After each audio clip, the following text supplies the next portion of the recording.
Good morning, it's Dr. Russ, and we're going to get into our pelvis.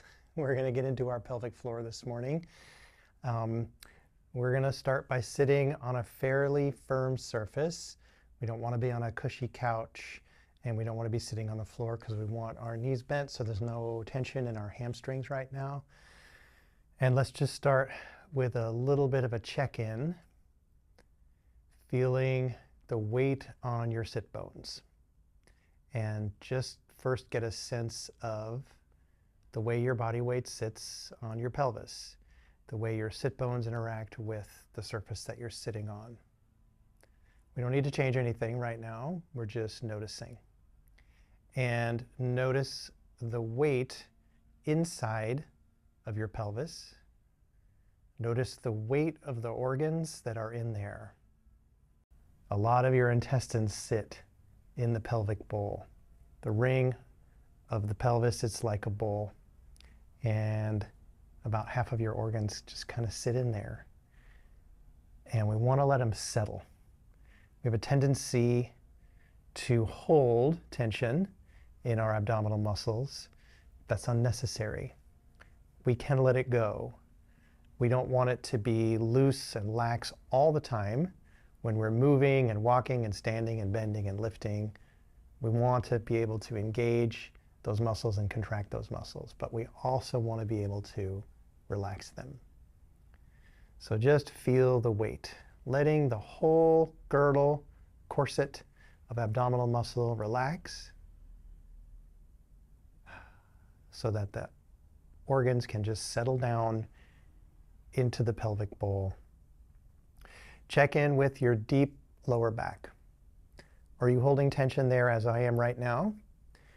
I'm holding myself up, which is okay, but I want to see, is there a way I can relax that and still not fall over? And there is. And that prompts me to kind of shift my heels forward a little bit of my knees,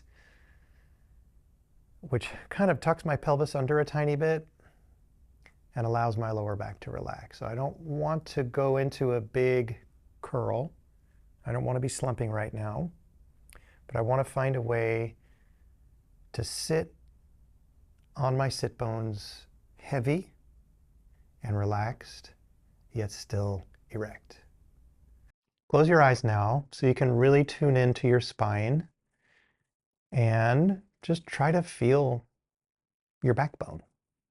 And so I instinctively, and maybe you want to try this too, just start to rock a little bit on my sit bones, just like forward and back a tiny bit, just so I can kind of get a sense of my lower spine, where it meets my sacrum. If these words don't mean a lot to you, don't worry about it. You can look it up later. I'll post plenty of video talking about the anatomy in this area. But for now, just kind of rock and see what you can feel. Sensation of your body is a really big part of rehabilitation. So when we're starting, we just want to get a sense, and that's what we're doing. Sit bones on the bench or chair, pelvic organs just kind of settled into there, nestled maybe. It's comfy in there. The abdominal muscles relaxed, the lower back muscles relaxed. You really just settled in. There's a little activity in my legs here. I wouldn't say I'm pressing into the floor through the soles of my feet, but I definitely feel a connection that's more than just the weight of my feet. And I kind of feel like that's able to hold up my body. So let's just kind of play with that a little bit. So the friction of my feet on the floor allow me to kind of pull a little with my feet. So I'm like contract my hamstrings. And you see how that kind of rocks me forward just a tiny bit, rocks me forward just a tiny bit. And then I push with my quads. And that rocks me back a little bit. So there's this really powerful connection between the big, strong, powerful muscles of the thigh and the posture of the whole trunk. And we're just sensing that right now. We're not fixing anything. This is just sensing. I said sensing because sensing and softening go together. A big theme of what I'm seeing in my practice lately is people coming in with rehabilitative instructions, exercises to strengthen, when what they really need is to soften. So if you have a system that's already really tense and tight, and you add power and strength to that system, you're just going to kind of tighten it down more. Not to say that strength is bad. Strength is awesome. It's wonderful to feel strong. It's wonderful to be strong. But if you don't soften first, then you cannot sense your muscles.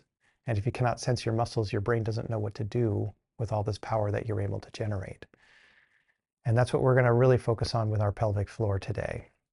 We are going to do some Kegels together, but we're also going to do some opening and relaxation of the pelvis. So let's start. We're going to rock on our sit bones, okay? Rocking into a curl, rocking into an arch. It's not a big, giant movement. It's a pretty easy movement. It's not a stretch. It's nice to stretch your lower back, and you can feel a little stretch in your lower back if you want. But really what we want to do is sense the contour of the place where our pelvis meets the floor. Just the contour of the place where our pelvis meets the bench. Rocking back and forth. And I want you to be aware that your pelvic floor attaches to all the stuff that you're rocking on right now. It's a sling that attaches to the bottom opening of your pelvis, where if you were going to deliver a baby, where the baby would come out, that hole, that's where the pelvic floor attaches. It's a sling, like a hammock. We're going to do this again now, but this time we're going to open our knees. Open your knees, keep your heels and the outer balls of your feet pretty rooted into the floor. You don't want your feet to come up or sort of collapse in. You want your knees open, and you can see I'm using my hands to assist this a little bit. So I'm starting to get a little more movement than my pelvic and abdominal muscles could really generate on their own. This is about where I could go with my muscles. I'm going to use my hands on my knees to give a little pull, like another inch. And that's when I really start to feel my pelvic floor start to stretch and open. So mostly where I feel that is in my adductors, okay? The adductors are not part of the pelvic floor, but they are so deeply connected in there that a lot of pelvic floor stretches and opening are sensed as adductor or groin stretches. So the key here is that the stretch is coming from the pelvis rocking forward. So as I'm rocking forward, my pubic bone is getting closer to the bench and my tailbone is sticking out a little bit. And as I rock back out of this movement, my pubic bone comes up toward my chest and I rock back onto my sacrum a little bit. Let's just do a few more like this. Forward and back. Forward, the hands on the knees. Just give a slight pull till you really feel that. And I'm having to commit to my knees being open. And so I'm also feeling a little bit of the wrap of the gluteal muscles around the side of the hip to help hold those hips open, which makes room for my pelvis to rock forward. Let's just do one more like that.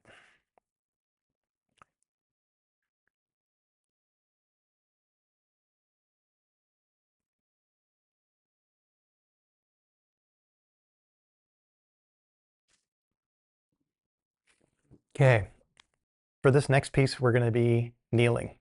So get on your knees. If this is hard for you, you can prop yourself up with a pillow. Here, I'll show you how that works. This is just a regular pillow. It's a pretty thick pillow, but it's not too firm. I'm going to put it between my knees. I'm going to prop it up a little bit so I can straddle it. And now I'm sitting on this pillow. If your knees still can't do this, fold the pillow into two, get it up in there, and let your pelvis just rest on it like that. If you have a yoga bolster handy, that can be really helpful too. So just get on your knees, just like this, straddle that pillow, or just sit on your heels if you can, And so now, without contact on the chair, we're gonna kind of do that same little bit of rocking. So now, as I'm rocking my pelvis forward, I want you to think about those sit bones widening. Getting a sense of your sit bones like we did before. As your pelvis rocks forward, you're going to widen the sit bones. And the only way that happens is if the pelvic floor relaxes.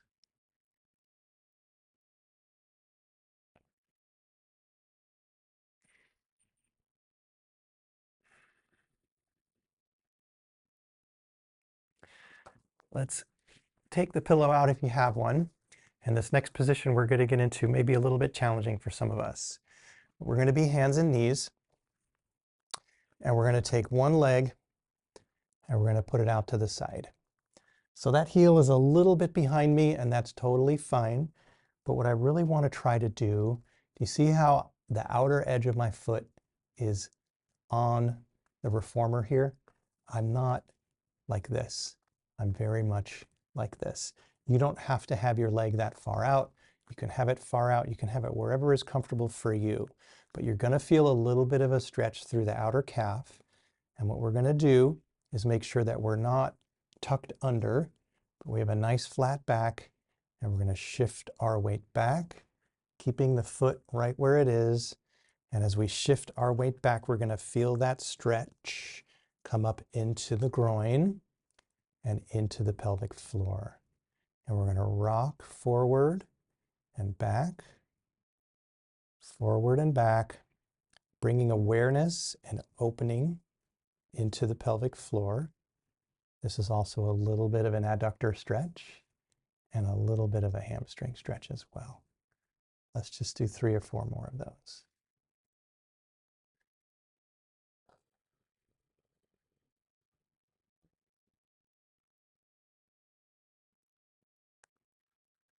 Okay, release that. And let's do the other side. Heel down, toes down, outer edge of the foot down. It's totally normal to be more tight on one side and more loose on the other. Beware of any temptation to curl your back, right? Crunching your back, using your abs to hold you. Nope. Relax through the abdominals, but not so much that you sag. Just kind of a flat back, but really the focus here is on the adductor, the pelvic floor, rocking into a stretch, committing to that outer edge of the foot, staying on the floor.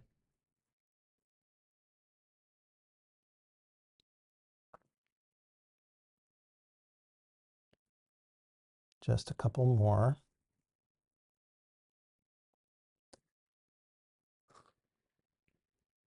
Good one. Good going. Breathing. And come on out of that. Not too difficult, really effective. Come on back to a seated position. Give yourself a little rest. Next thing we're going to do is some pelvic floor breathing.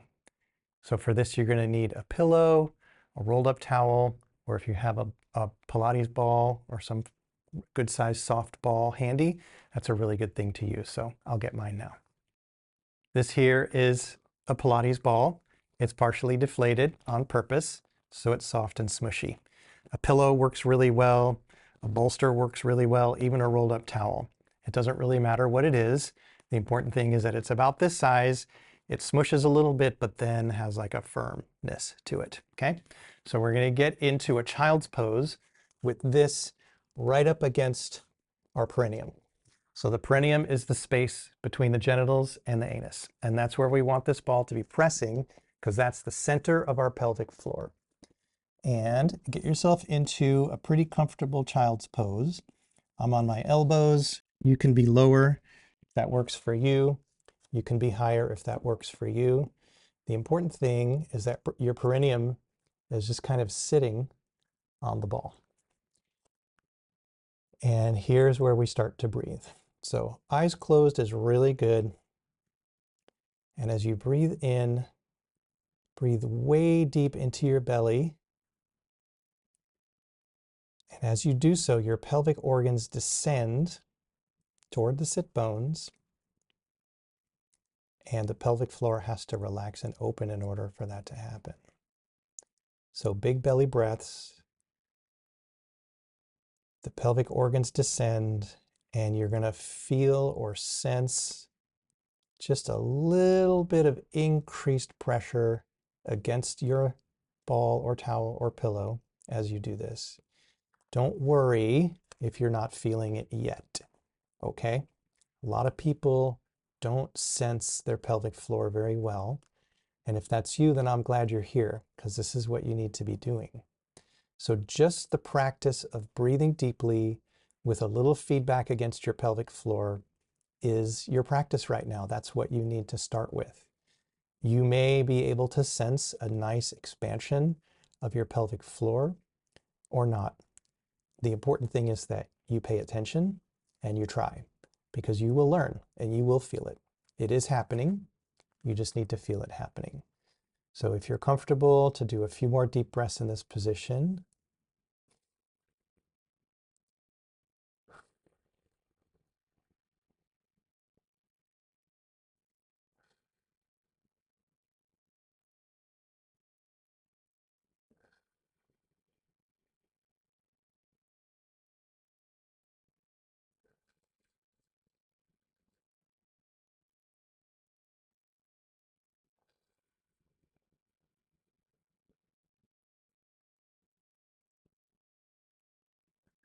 When you're ready, take that ball or bolster out and come into a position laying on your back. This next one is the famous happy baby pose. So we're on our back, and you want to pick up your feet and get hold of your knees, just below the knees with your hands. And you want to use the weight of your legs and the guidance of your hands to get your knees apart and also up toward your shoulders. So what you want to feel is a groin stretch. And as your groin stretches, think about your pelvic floor opening. So this is a chance to really let go.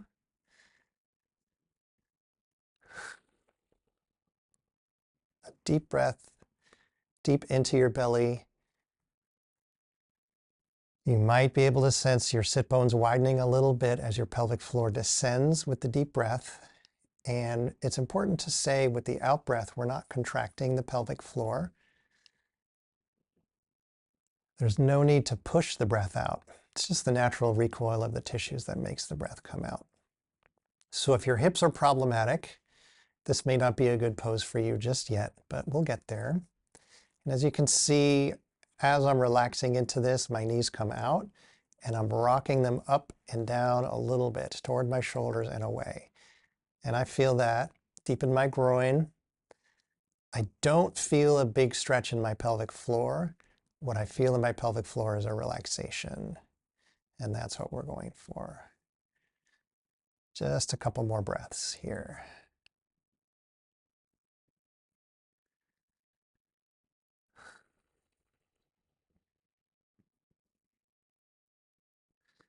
Let your hands help your knees back together. And then slowly, one leg at a time, put those feet back on the mat. Give yourself a minute here to enjoy the sensation of your pelvic floor probably being the most relaxed it's been in a while. And slowly come on up into a seated position. We're going to finish up with a little contraction relaxation of our pelvic floor, the famous Kegel. And here's how I want to picture the Kegel. Close your eyes. Think of your pelvic floor as an elevator. And you know how elevators have outer doors and inner doors? See if you can contract the outer door. That's the superficial lower outer layer of your pelvic floor. And then the inner door. That's more around your genitals. See if you can then relax the inner door and then relax the outer door. And just like everything else that we're doing here, it's okay if you can't feel that. The exercise then for you is to pay attention to what you do feel and keep picturing outer door, inner door, inner door, outer door, and relax completely between each set. Outer door, inner door. There it is. Relax the inner door, relax the outer door, relax the whole thing. Take a moment to rock back and forth on your sit bones, feeling what those pubic bones and ischia, the sit bones are called the ischia, what they feel like. And we're going to add a little bit to it. Outer door, inner door, hold, elevator up. Hold all that. Elevator down, inner door, outer door. Whew. It's hard to feel. Don't sweat it if you can't feel it yet. Just do what you can. Sense what is happening. And over time, your brain will get a finer and finer sense of the tissues and the muscles in this area. It's just like learning to write when you're a kid. First, it's big, weird, blocky letters. They're all squiggly and half of them are backwards. But what's happening is the brain connection to the fingers and the hands is wiring. And you're learning to sense more, and you're learning to feel more. And that's where coordination comes from. And that's what we're doing here. Let's just do 3 more. Up, hold, elevator down, inner door, outer door. Outer door, inner door, elevate, descend, inner door, outer door. Last one. Outer door, inner door. Elevate, descend, inner door, outer door. Whew, you did it. You did some pelvic floor work. Awesome job. It's good to see you. I'll see you again real soon.